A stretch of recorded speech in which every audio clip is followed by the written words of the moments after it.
Tonight, flash flooding as a summer storm delivers a deluge. The latest live. A grieving father facing jail in a heartbreaking fight over the death of his 2-year-old son. A man left fighting for life after a mystery fire in Melbourne's northern suburbs. How an underworld boss ran a massive drug operation from behind bars. A new budget hit for Victorian families as grocery prices jump again. And Novak Djokovic blows the last Australian out of the Open, then serves up a COVID backhander. Live from Melbourne, 7 News with Peter Mitchell starts now. Good evening. A big summer storm has swamped Geelong, leaving homes, businesses and roads underwater. And as we go to air tonight, the same system is moving across Melbourne.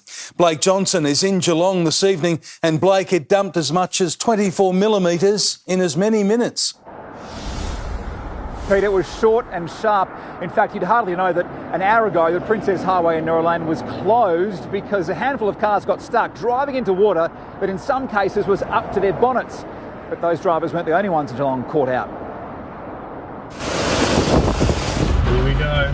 A severe thunderstorm in the middle of summer. Now it is absolutely hammering out here, bucketing down, my friend. Wild weather common in the country's north at this time of year, lashing Victoria's south. Geelong first in the firing line. Oh my God, more thunder! At a Bell Park childcare centre, water gushed down the driveway. More than 100 children seeking refuge at the back of the building. Nearby, drivers stood little chance. Car is stopped, water is go inside the engine and stop. How quickly did the road flood? Maybe 10 to 15 minutes. So much rain in such a short amount of time, drains could not cope. 93 millimetres fell around Geelong, almost 3 times the monthly average in one afternoon. The Corio shopping centre closing, unable to withstand the deluge, and water flooded homes. that person's house is literally flooded. Staff at the Sphinx Hotel were fighting a losing battle against Mother Nature. We managed to save the bistro and the gaming area, but the sports bar, unfortunately, we couldn't save it. We just didn't have enough time to get the sandbags out to stop it coming in. It's devastating for our staff and the business.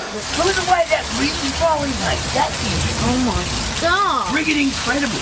The winds were damaging too, more than 90 kilometres an hour. The State Emergency Service received more than 100 calls for help in under 5 hours. Most in Norlane and Corio. The threat has now moved to Melbourne. The storm brewing over our city, and it's not over yet. So this weather is moving from west to east and there's more to come. In fact, it's still spitting rain here in Geelong. But the real focus for the next hour and a half, 2 hours, the northeast suburbs of Melbourne, we can expect heavy rain and some damaging winds. Peter? Blake Johnson in Geelong, thank you. A grieving young father is locked in a second fight for his freedom over a Christmas Day tragedy that claimed the life of his toddler. Christopher Brown was initially spared jail after the 2-year-old was killed in a fatal joyride on a family farm, but his freedom is on the line again. Victorian prosecutors want Christopher Brown behind bars. 2 years ago, he was skylarking on a buggy on his Barnawatha farm when it flipped, killing his 2-year-old son Lincoln. A judge showed mercy, sparing him jail, but now prosecutors are appealing, arguing Brown must serve time. His family has stood by him. His lawyers have revealed his wife is 8 weeks pregnant and faces raising 2 children alone if her husband is jailed. Brown pleaded guilty to dangerous driving after he was given a sentence indication he'd likely receive a community corrections order. The sentencing judge noting the loss of a child involves a punishment more than what any court could impose. Chief Crown Prosecutor Brendan Cassane told today's hearing Brown ignored safety warnings while his toddler was unrestrained in his lap. This is deliberately doing burnouts in a vehicle that is notoriously unsafe. His lawyers pointed out Brown took full responsibility in his police interview. Justice Terry Forrest agreed, noting there was no spin. Brown's legal team told the three judges since the young father was sentenced, he's been kicking goals. In 5 months, he's already completed almost half of his community work. He's also working full-time and has a stable family. The judges will consider whether Brown should be resentenced. Emma O'Sullivan, 7 News. A man is fighting for life tonight after an alleged arson attack at Pascoe Vale. The injured man is accused of starting the fire with his ex-partner inside. Moments after this home was set on fire with a woman inside, the alleged arsonist ran from the scene. The woman managed to escape unharmed. About 4 o'clock this morning there was a sort of loud bang and sort of woke me up. But 7 News understands the man accused of starting the fire suffered burns to 80% of his body. Police and firefighters say the man returned to the scene shortly after to get help for his injuries. The fire was spreading so quickly, Caitlin Anderson and her partner became trapped in their unit behind. We couldn't get out, so we just waited until the fireys came. Firefighters immediately broke a fence down and got people out of the units at the back of the premises. Including the young couple who returned today to collect some belongings. We couldn't get past the flames were coming out the windows because we're number 3, so we could see the flames from number 1. There's a house in between us, so I think that's when we were like, yeah, we gotta go. The suspect is now fighting for life in hospital under police guard. The woman has only lived here for 3 months after buying the home in November. Now she'll have to find somewhere else to live because the damage to the building is so bad, it will have to be demolished. It was pretty bad. Cassie Zervos, 7 News. An underworld crime boss with links to Tony Mockbell has admitted to orchestrating a sophisticated drug syndicate from inside his jail cell. George Morogi used his girlfriend to coordinate the operation on the outside, but says he now regrets dragging her into a life of crime. George Morogi and Antonetta Manella were partners in life and crime. Morogi was in jail when the couple imported a huge shipment of illegal drugs and attempted to bring in another. Today, the pair pleaded guilty over the sophisticated operation that brought 69 kilos of meth and heroin into Australia. Morogi admitting to pulling the strings from inside Barwon Prison, while Manella acted as his woman on the outside. The court heard the couple spoke on prison calls daily, Manella pretending to be from Morogi's law firm. Days after the couple's consignment was seized, Morogi's prison mate Tony Mockbell picked up the phone, Manella urging him to tell her boyfriend what had happened on the outside. Morogi is already serving 32 years in prison for murder. His lawyer argues that term is so lengthy that any more time could be served concurrently. Unlike her boyfriend, Antonetta Manella is a first-time offender. When explaining how she got involved in her life of crime, her lawyer told the court people do irrational things when they're in love. She fell in love with George Morogi. Love is blind, and she was blinded. The couple will be sentenced next month. Estelle Grapink, 7 News.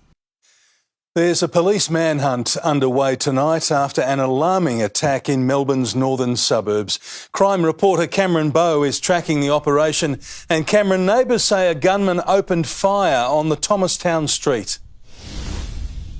Mitch, this is the second time in as many days this house on Barry Road has been targeted in a drive-by shooting. There are possibly 2 men on the run, armed with what's believed to be shotguns. In the most recent incident, around 1 o'clock this morning, at least 3 shots were fired.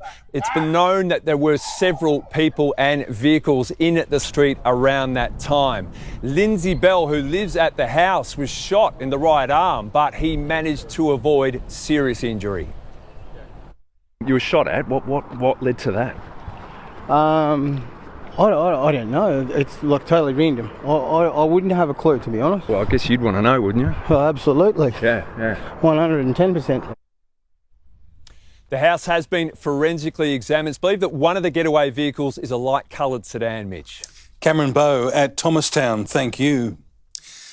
Prime Minister Albanese has made an emergency dash to Alice Springs, where an alcohol-fuelled crime wave is out of control. The crisis is now so bad, the Mayor is asking for the Defence Force and Federal Police to be sent in.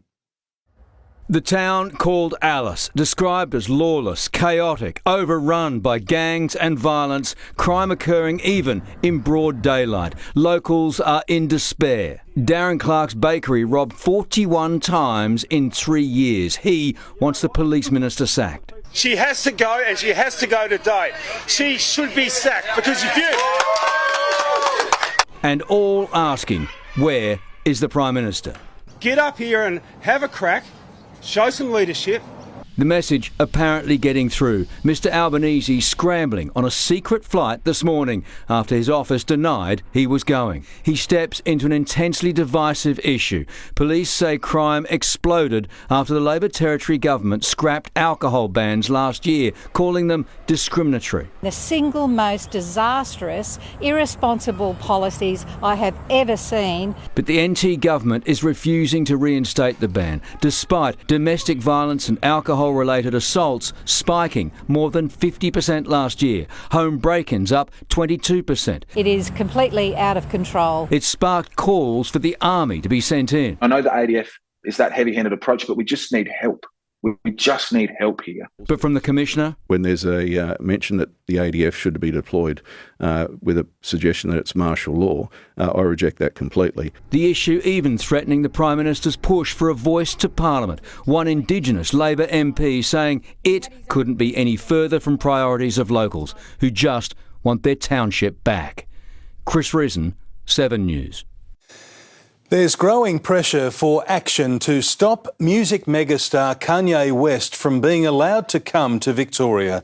The rapper's under fire because of fears his anti-Semitic views could incite violence here.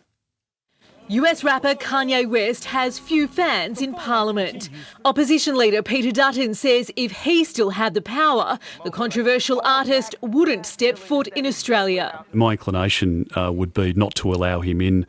His anti-Semitic comments are disgraceful. The singer and fashion designer, now known as Ye, is reportedly due to touch down in Melbourne next week after his shock wedding to Australian architect Bianca Sensori. The newlyweds are expected to visit the 27-year-old's family in Melbourne's northeast. Whether that meeting happens is up to Immigration Minister Andrew Giles. And it's possible Mr West's name has already been flagged. Put Mr West on the movement alert list so that if he does apply for a visa, the computer just doesn't go yes. A Holocaust denier, West has already been banned from social media platforms and dropped by Adidas following his anti-Semitic rants. His visa can be denied if he fails to meet character requirements. Because of a concern that he is a person of such character that he would incite discord in the Australian community, possibly even violence. What Kanye West has in his favour is this is a private trip to visit his new in-laws, not to perform. The government can impose a condition that he not use his time here to publicly express hateful views. But once he's in the country, it's very difficult for anyone to stop someone speaking. Jade Vincent, 7 News. Victorians have taken another hip pocket blow with new research showing the cost of groceries has soared again. Food prices at the major supermarkets jumped more than 9% in the December quarter, and so far there are no signs of any relief. The cost of feeding a family has never been higher. We have faced the most difficult time in a very long time over the last couple of years, and those pressures are not going away. Investment bank UBS followed supermarket sales. Overall, they were up 9% year on year and slightly higher at Woolworths than Coles. The sharpest climb seen in the dairy fridge. Cheese was 24% more expensive, butter rose by 18% and milk increased by 14%. In the meat aisle, pork up 16%, lamb 10%, chicken 6%. Fruit and vegetables moderated slightly after months of wet weather. Blueberries and mushrooms up by 4%, but tomatoes were down 13%. Pretty much everything to do with making and distributing food and grocery products has gone up in price. While many businesses are doing their best to wear rising costs, the forecast is for further hikes this year. Soaring inflation means more Australians relying on support services like Food Bank. Here in Victoria, it feeds 100,000 people every 2 days, 23% more people than the same time last year. We're seeing more families in more suburbs on more days, just struggling to be able to buy enough food in the supermarkets to be able to keep up. Families who've never had to ask before. We aim to work with no stigma attached to what we do, so everyone deserves basic healthy food, and that's what we're here for. A saving grace, but not a long-term solution to a problem that will only get worse. Jodie Lee, 7 News. We are tracking those severe thunderstorms in parts of Melbourne as we go to air tonight. Meteorologist Jane Bunn has the latest. And Jane, this is a fast-moving situation. Absolutely, Mitch. Geelong was first in the firing line. The threat has now moved to Melbourne's northeastern suburbs. The radar shows the storm over Geelong. It was huge. It was powerful. Now up to 94 millimetres and still going. Then from the airport to Brunswick to Viewbank to Scoresby and now out to Pakenham. Big storms with heavy rain and damaging winds. Now the city won't be in the clear until about sunset. I'll have more shortly, Mitch. Thanks, Jane. We'll see you then. Novak Djokovic has delivered a blunt message on his COVID controversy after demolishing Australia's last man standing at Melbourne Park. The tennis star defeated Alex de Minaur in rapid time, then opened up on what he thinks of the young Aussie. There was nothing funny about the Joker's demolition of Alex de Minaur. Absolute domination from Djokovic. Quite simply too good. For the 9-time champ, this one was personal. I'm going to ask you why you beat him so convincingly. Because I wanted to. Djokovic hasn't forgotten comments made by the Aussie after last year's deportation saga. Look, I just think it's just very interesting. It feels like it's taken away from us competitors who just want to start. Speaking in Serbian to international media, the world number 5 returned serve. On de Minaur, he claimed, "I don't have any relationship with him. He showed in 2022 what he thinks about me." Nick Kyrgios was in awe of the Serbian superstar, tweeting, "How have I beaten this guy?" But some have questions about the alleged hamstring injury that's hampered Novak's preparation. A strong voice. I thought he was moving pretty well. Either I'm not a good enough tennis player to expose that, or it looked good to me. The 23-year-old's straight-set loss leaves the Australian Open without any local hopes. Natalie Anides, 7 News.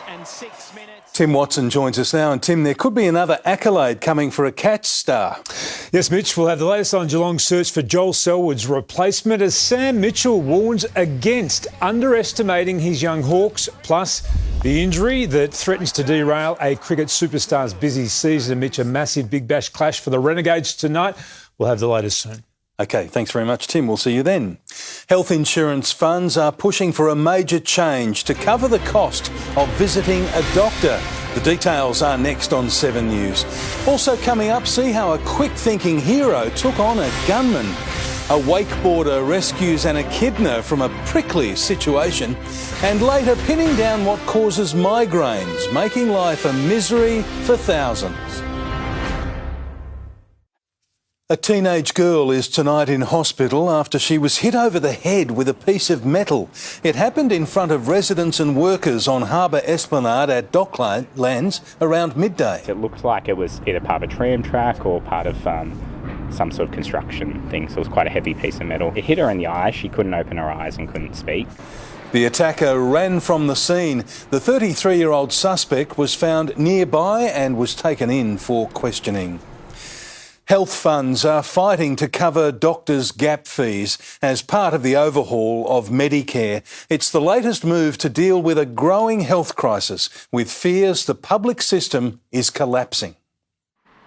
Medicare is sick and private health insurers say they may have a cure. Let us help cover the cost of GP visits. It's ridiculous that at present health insurers can't do that. It's because of federal legislation. But now private health bosses, including NIB's Mark Fitzgibbon, are pushing for that to change. We need to rid ourselves of that unnecessary restriction on private health insurers and allow private health insurers to cover their members wherever they meet the healthcare system, not just within private hospital settings. With more doctors moving away from bulk billing, it's never been more expensive to see a GP. 5 years ago, the average out-of-pocket fee was $36. It's risen every year. The average now, $42, which is higher than the $39 Medicare rebate. They need to be able to charge the cost that it is to keep our doors open, and the gap will continue to increase. GPs want the rebate to increase to keep up, but the health minister is yet to agree. Insurers say their 14 million clients deserve full coverage. Health insurers can cover dental, optical, physio. It's absurd that they can't cover something like a GP appointment. 7 News understands insurance bosses have raised this with the federal health minister. So far, conversations have been positive, but there are concerns. Would private health patients get priority treatment by doctors, and would premiums skyrocket? Insurance bosses say no. Jennifer Beshwati, 7 News. A record number of unauthorised Victorian drivers are being caught flouting the law, with police set to crack down on unlicensed and disqualified motorists this Australia Day weekend. We've seen an unacceptable level of road trauma at the start of 2023. We can't continue to have people lose their lives by making poor decisions. 31 unauthorised drivers were involved in fatal crashes last year, a 29% increase on 2021. America is facing a new wave of gun heartache tonight after another 2 mass shootings claimed 11 lives. They came hard on the heels of the dance studio massacre in LA. Police and paramedics deal with the horror of the Star Dance Studio massacre. You have 10 unresponsive inside. As the killer storms a second dance venue, apparently looking to do it all again. I had the belief that I was going to die. 26-year-old Brandon Say says he remembers the gunman's eyes. They told me he wanted to do harm. Security footage shows Brandon's struggle with the killer, wrestling away the semi-automatic used 20 minutes earlier in the carnage nearby. Aimed the gun at him and shouted, "Go away, I'm shoot! Get out here, go!" He did. Los Angeles police led on a frantic near 15-hour manhunt, the man apparently taking his own life. They're breaching the van. As SWAT teams moved in. Detectives searched for a motive today. The death toll climbed to 11, older Asian Americans out dancing. Heartbreaking here and in Iowa, where medics tried in vain today to resuscitate 2 students shot in a classroom. Both died. And in Northern California, where police arrested a suspect after at least 7 died in a shooting near San Francisco. Already this year, America has had 38 mass shootings in just 23 days. In the United States, Tim Lester, 7 News. Back home now and to brighter news. An echidna has found itself in a prickly situation at Bonnie Doon. The native anteater was spotted struggling in the water at Lake Eildon, around 70 metres from the shore. A wakeboarder thought it was a turtle, but as he came closer, realised the animal was out of its depth and struggling to stay afloat. The man let the echidna climb onto his board and he gave it a ride back to shore. Victoria has been swamped with rats. Next, what's behind a massive rapid antigen test handout? Also coming up, a major shake-up in our bail system, how a pilot and a truckie survived a fiery Texas showdown, and flying the football flag down under.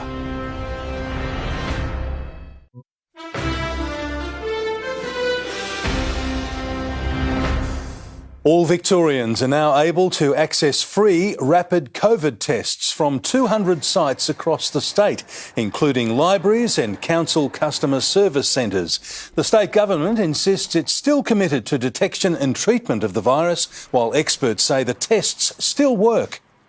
They're still doing a good job at picking up a positive infection, no matter what the variant. Schools will no longer hand out rapid tests to students. The Andrews government is under pressure to relax bail laws and ease pressure on our clogged prison system. Legal experts say too many offenders are being denied freedom over petty crime. Indigenous viewers are warned this report contains images of deceased persons. It was one of our darkest days, and it toughened Victorian bail laws. That means that a lot of people who should be given bail aren't getting bail.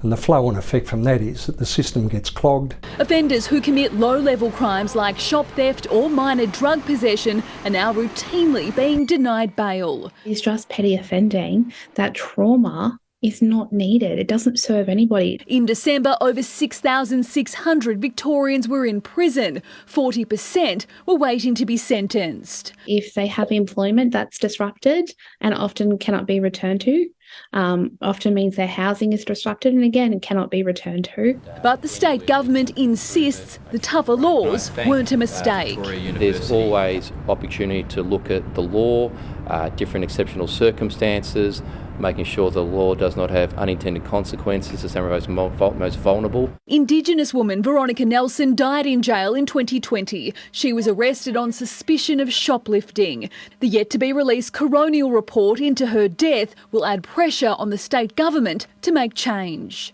The Police Association has warned the state government, saying that the entire community needs to be considered, adding that any minor reforms shouldn't diminish the improved safety measures that the public called for. Let the judges make the decision on the factual circumstances and the law. Don't force them to do it. Chanel Vella, 7 News. Overseas, a small plane has crash-landed on a busy Texas motorway, bursting into flames after clipping a semi-trailer on the way down. It happened in a suburb of Houston as the single-engined aircraft lost power as it came in for an emergency landing. Incredibly, neither the pilot nor the truck driver were injured. A shocking video confession has emerged about the murder of an Australian schoolteacher in Africa. The victim's partner has admitted to poisoning him and throwing his body into crocodile-infested waters. On the banks of Africa's second longest river, police and the media record two men confess to killing Australian teacher Mark Civarella. Here we have the criminal to explain to us how he did it. Mark's flatmate and lover Clement Babeka shows police where they dumped the 56-year-old after poisoning him, throwing his body into the crocodile-infested Congo River. Their motive, money.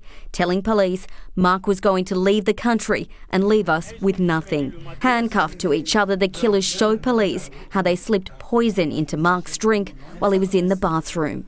After he drank the poison, he fell asleep, and after 35 minutes or so, he was dead. For the past 6 years, Mark, a gifted English and music teacher, had been working at an international school in one of Africa's most dangerous countries, the Republic of the Congo. His family from New South Wales feared the worst when he vanished in October. All hope now destroyed after the chilling confession. Mark's lover and flatmate has been charged with assassination and will front court in March. The Department of Foreign Affairs is providing his devastated family with consular assistance. Ashley Hansen, 7 News. Australian workplaces could be in for major changes this year, with almost 3 in 5 employees considering changing jobs. LinkedIn revealed more than half of workers surveyed are confident they can secure a new role. The main reasons for wanting to make the switch are more money and a better work-life balance. Sports stars including Ian Thorpe and Jess Fox have turned out for the official launch of the FIFA Women's World Cup in Sydney today. To kick off the Cup, a helicopter carrying a giant soccer ball made its way over the city to Tamarama Beach. It'll be the first 32-team Women's World Cup in FIFA history, and the action begins on the 20th of July. Melbourne researchers have set their sights on migraines. Next, how it could change the lives of 1 in 5 Victorians. Also, the $3 billion boost to our tourism sector. A major breakthrough for a woman hit by a roller coaster. And the rude campground wake-up call.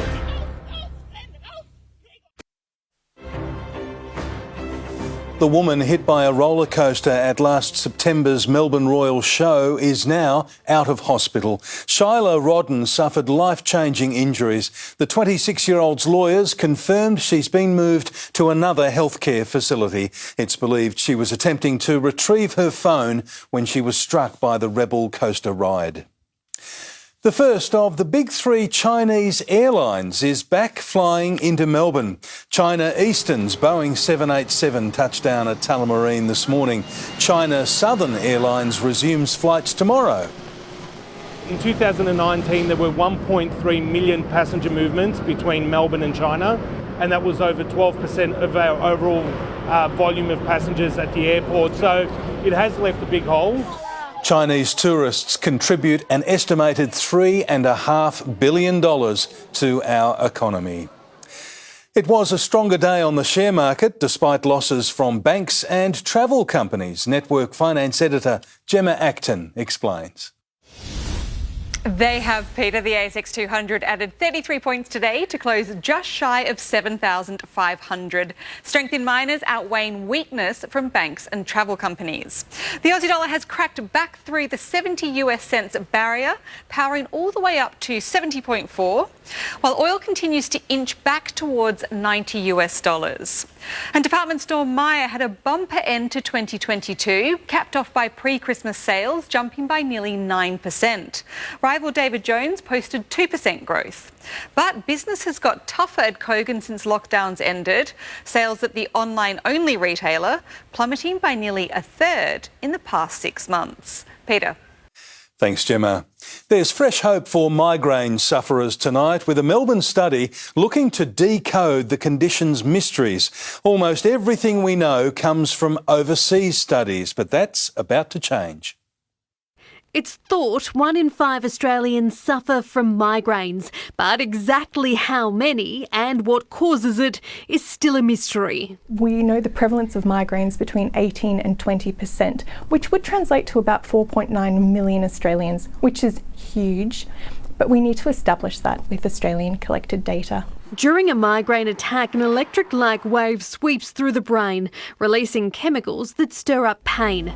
There is no cure, but a new study led by a team of Monash University researchers will pinpoint treatment gaps, exploring the true burden of the debilitating condition for the first time. To get help to people who suffer this horrendous condition. For Jacqueline O'Brien, the pain is so unbearable, it cost her a nursing career. She's struck down daily, plagued with symptoms that resemble a stroke. This is my reality. So I won't be able to use the right side of my body. I won't be able to talk. I refer to it as the worst game of charades you've ever played, because you're trying to tell people what's wrong and you can't. In the coming weeks, 20,000 randomly selected households will receive a questionnaire to record their experience with migraines. It will take around 15 minutes to complete, and even those who don't suffer from migraines are being asked to fill it out. Rochelle Brown, 7 News. A pair of kangaroos has been filmed trading blows at a camping site in northern New South Wales. For a family sleeping in a nearby tent, it meant a rude awakening. Don't get near them. Fortunately, no one was hurt. It's believed the roos may have been fighting over a female.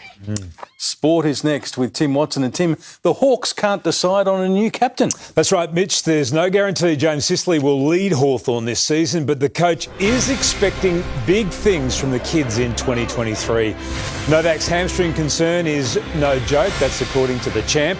The injury, which threatens to hamper Steve Smith's tour of India, and our women's cricket team shooting for the stars against Pakistan. Welcome back. A frustrated Novak Djokovic has taken a swipe at his injury doubters, declaring he's a victim of double standards by the tennis world. Russian Karen Khachanov was the first man through to the Final Four at Melbourne Park, while a Wimbledon champion continues to leave Australian Open schedulers with egg on their face. He divides opinion like few other sporting superstars, and Novak Djokovic is fed up with suggestions he's playing up a hamstring concern. Only my injuries are questioned. When some other players are injured, then they are the victims, but when it is me, I'm faking it. It is very interesting, he told Serbian media. His demolition of Aussie Alex de Minaur enough to raise any doubt that he's a red-hot favourite for a 10th Australian Open crown. A week ago, I didn't really think about the title until tonight. Tonight, the way I've played, the way I felt, gives me reason now to believe that I can go all the way. A statement as ominous as today's afternoon skyline at Melbourne Park. No one else left in the men's singles draw has won a Grand Slam. Russian Karen Khachanov's brilliant ball striking crushed the spirit of Sebastian Korda. A wrist injury to the son of the 1998 Oz Open champion Peter forced the American to call it quits 2 sets to love down. It's not surprising, but the match is over. Surprisingly scheduled on the outside courts on day one, Elena Rybakina continues to prove that was no place for the reigning Wimbledon champion. She's through to the Final Four with a straight sets win. Andrew McCormack, 7 News. Geelong is leaning towards a superstar replacement for Joel Selwood as their new captain. A much-loved Cats midfielder is firming to take the reins. Cats fans enjoyed an open session, their captaincy decision an embarrassment of riches. Sources indicate Patrick Dangerfield is emerging as the front-runner. Premiership star, Brownlow medalist, president of the Players Association, captaincy would cap off one of the best resumes in football.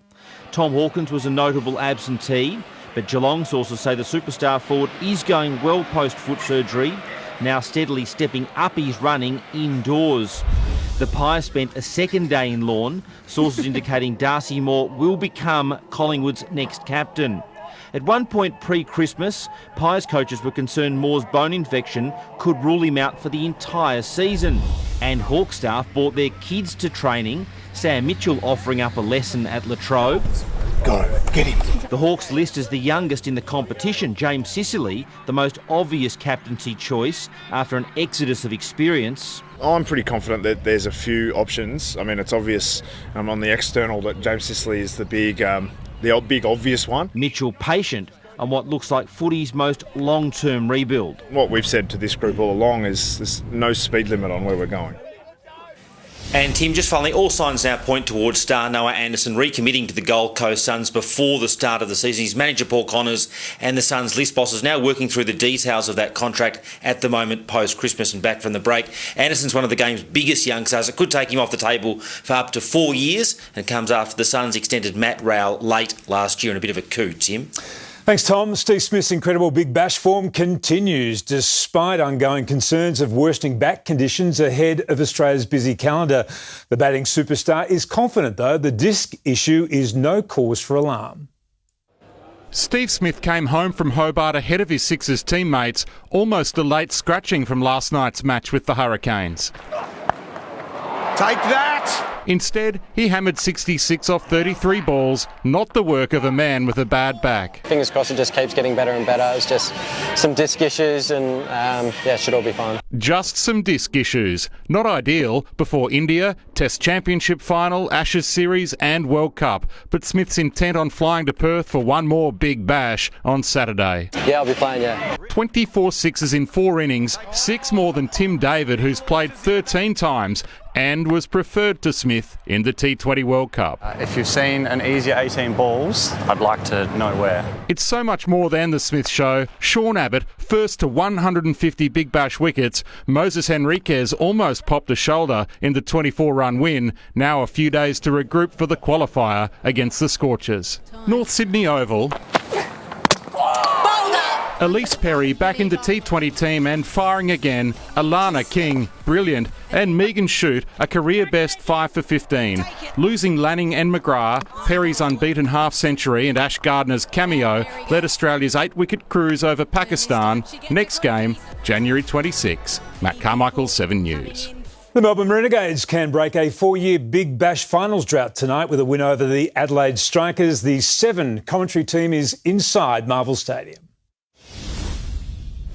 Finals up for grabs tonight here at Marvel Stadium for what should be a beauty. Melbourne Renegades versus Adelaide Strikers. And Greg Blewett, I'll start with the Strikers. How do they win tonight?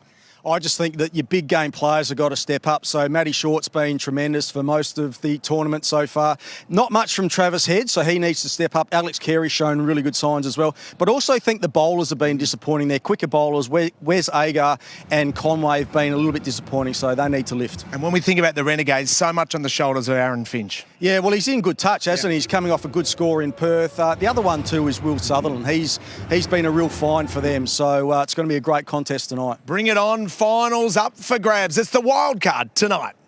Thanks, Richo. Former Socceroo boss Ange Postecoglou could be in line for a major promotion. Evidence called to sack manager Frank Lampard could open the door for the Aussie to move to the EPL. There are reports Celtic is preparing for their manager's inevitable ascent to the Premier League. Meanwhile, in London this morning... Kane. Yes. Harry Kane's 199th Premier League goal helped Tottenham to a 1-0 win over Fulham. Spurs currently sit 5th, 2 wins outside the top 4. And a lot of AFL clubs very interested in Novak's hamstring strapping at the moment too, because if you can strap a hamstring and cure it in some way, a lot of AFL clubs will be doing that this season. I know there are some sceptics about it, but he's moving pretty easily, isn't he? Yes. And well. Not troubled by the hamstring. Doesn't appear so. Thank you very much indeed, Tim. Jane Bunn is next with the latest forecast. And Jane, it's been a wild couple of hours. Absolutely, Mitch. Now the storms, they ease around sunset. If you're after sunshine, there's great news for tomorrow. I'll have the full details next.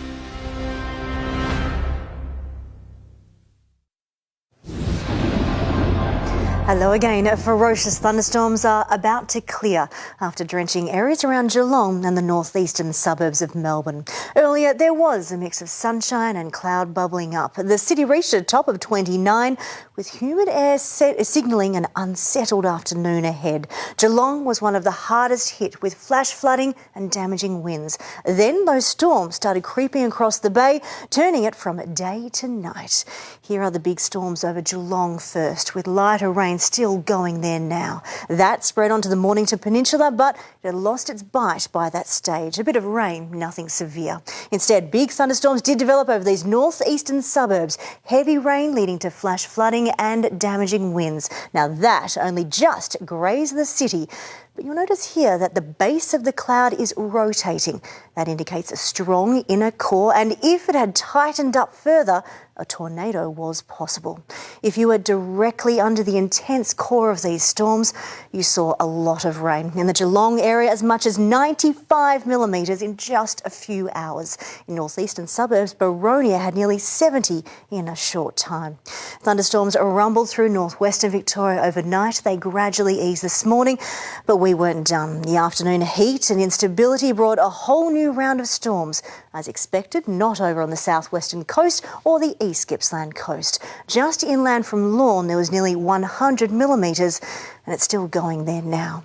An upper-level disturbance deepened the trough that we can see here over Victoria, leading to increased storm activity with nastier characteristics. Those storms, they ease once the sun goes down tonight. So tomorrow, it does bring an approaching cold front, and that'll cross Tasmania rather than us on Thursday. Around the nation tomorrow, Brisbane and Sydney should be dry in the city. Storms likely over western suburbs. There's full sunshine in Adelaide and Perth. To Victoria, it is much quieter across the state tomorrow. There is patchy, foggy low cloud that clears out during the morning. Otherwise, expect lots of sunshine. Now, only a little bit of cumulus build-up, not enough to grow into any thunderstorms. However, there is the slight risk of the odd storm that is just in Gippsland tomorrow. Warm in moderate northerly winds, turning milder southwesterly behind the trough. Closer in, we wake to foggy low cloud that clears during the morning. Then lots of sunshine to follow. It is warm and humid before a cooler breeze later. The city has a foggy low cloud until mid-morning. Then lots of warm sunshine follows, a top of 28, possibly 29, before it only slowly cools down in the evening. To the 8-day outlook, Thursday, that's our mild day, thanks to that front passing over Tasmania. Now, during the late morning and early afternoon, there is a risk of a brief shower, then sunshine returns, it's 22. Then we heat up, 27 Friday, I think 37 on Saturday, a cool change at night with some thunderstorms, and then 23 on Sunday. Warm and humid tomorrow, 28, possibly 29. We have one of those days with foggy low cloud, but sunshine follows, Mitch. OK, thank you very much indeed, Jane. Now, here's what's on Sunrise in the morning. Thanks, Mitch. Tomorrow on Sunrise, it's Breakfast with the Stars. Jennifer Lopez is dropping in. Plus another Jennifer Coolidge. See you in the morning, Melbourne. And that's the way it is this Tuesday, the 24th of January. Thanks for your company. For now, from the 7 News team, good night.